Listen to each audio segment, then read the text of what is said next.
మామ HDFC bank మీద ఒక క్లారిటీ ఇవ్వడానికి నేను ఈ వీడియో చేస్తున్నాను మామ.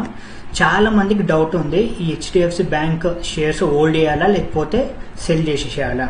సో ఇప్పుడు జస్ట్ వెయిట్ మామ, ఈ సపోర్ట్ లైన్ అయితే ఉంది మనకి, రీసెంట్ సపోర్ట్ లైన్ అనేది ఇది ఒకటి ఉంది. సో ఇక్కడ ఒక రెసిస్టెన్స్, ఇది ఒక రెసిస్టెన్స్ అండ్ ఇది ఇప్పుడు సపోర్ట్ లాగా మనం తీసుకుంది. సో ఎప్పుడైతే ఇది బ్రేక్ అవుతుందో అప్పుడు సెల్ చేద్దాం మామ. సో మన స్టాప్ లాస్ని మాత్రం మనం రెస్పెక్ట్ చేయాలి. Okay, so long term investors అయితే లైట్, ఎవరైతే స్వింగ్ అండ్ 2-3 months హోల్డ్ చేస్తున్నారో ఈ స్టాక్ని అప్పుడు వాళ్ళు సెల్ చేసుకోవాలి. సో లాంగ్ టర్మ్ ఇన్వెస్టర్స్కి మాత్రం ఏం ప్రాబ్లం లేదు. సో ఇక్కడ చూడండి, ఈ క్యాండిల్స్ డే క్యాండిల్స్, ఇక్కడ కింద విక్స్ ఉన్నాయి. సో ఇక్కడ బయింగ్ ప్రెషర్ అయితే ఉంది, ఈ సపోర్ట్ జోన్ కూడా బయింగ్ ప్రెషర్ ఉంది. సో హోల్డ్ ఇట్ మామ. అండ్ ఇక్కడ ఎవరైతే న్యూ బయర్స్ కూడా కావాలంటే ఒక మంచి బుల్లిష్ క్యాండిల్ ఫామ్ అయినా ఓకే, ఇక్కడ బై చేసుకోవచ్చు న్యూ బయర్స్. సో ఎవరైతే హోల్డ్ చేస్తున్నారో హోల్డ్ ఇట్. ఓకే, అండ్ ఈ హెచ్డిఎఫ్సి బ్యాంక్ అయితే ఫండమెంటల్లీ గుడ్ స్టాక్. అండ్ ఇక్కడ పిఈ రేషియో చూసుకోండి, పిఈ రేషియో ఆల్మోస్ట్ 19 ఉంది ఇక్కడ.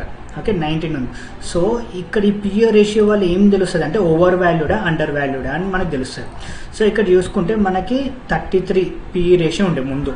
ఓకే, సో ఇప్పుడు ఆల్మోస్ట్ ఒక 19-20 లెవెల్స్ కాడికి వచ్చింది. సో ఇప్పుడైతే పిఈ రేషియో అయితే పైకి పోతుంది. Okay, so it might bounce back again. Okay, so మనమైతే వెయిట్ చేయాలి మామ.